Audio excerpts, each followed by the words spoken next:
اللہ شان نے اسے فوری عطا فرمایا. اللہ نے آج تک اس دعا کے مانگے کا رد نہیں فرمایا. ایک واقعہ ہے حضرت علی کرم اللہ وجہہ کا. حضرت علی ایک سفر میں تجارت کے سفر میں تشریف لے گئے. سفر تجارت میں آپ تشریف لے گئے. جب وہاں آپ تشریف لے گئے تو دیکھا ایک شخص ہے جھونپڑی, اس میں سے کرہانے کی آواز آ رہی ہے. آپ اندر تشریف لے گئے تو صاحب خانہ نے اندر سے آواز دی, جو بھی صاحب آ رہے ہیں اجازت سے آئیں. سمجھ گئے اندر مستورات ہیں. وہ صاحب باہر تشریف لے آئے تو پوچھا کیا ہوا, کرہانے کی آواز کیا ہے؟ کہا میری بیٹی ہے, جنگل میں لکڑیاں لینے گئی, اس کے اوپر ایک درخت گر گیا کاٹتے کاٹتے, اور اس کی وجہ سے اس کی کمر ٹوٹ گئی ہے. اب یہ بستر میں پڑی ہے, اب یہ بیچاری تکلیفوں اور دکھوں میں.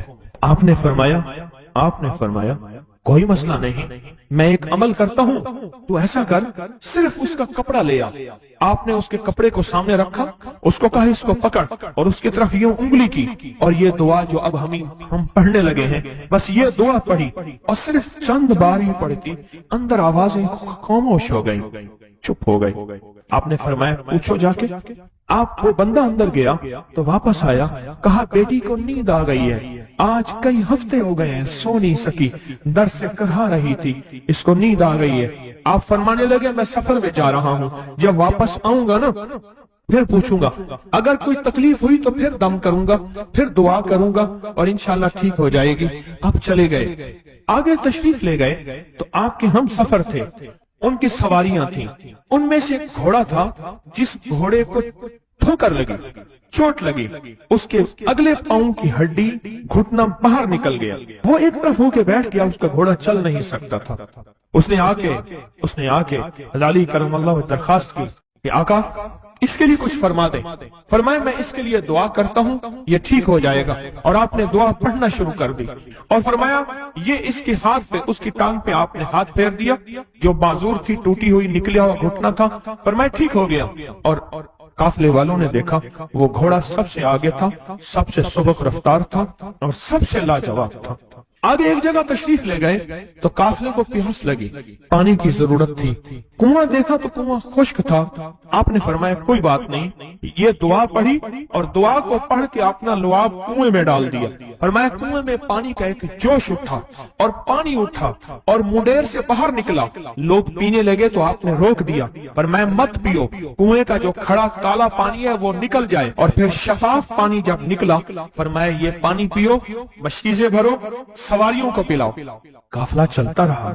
آگے تشریف لے گئے, آگے دیکھا تو کھانا ختم ہو گیا. اتنا کھانا تھا کہ اب کھا لیں, آئندہ کیسے کھائیں گے؟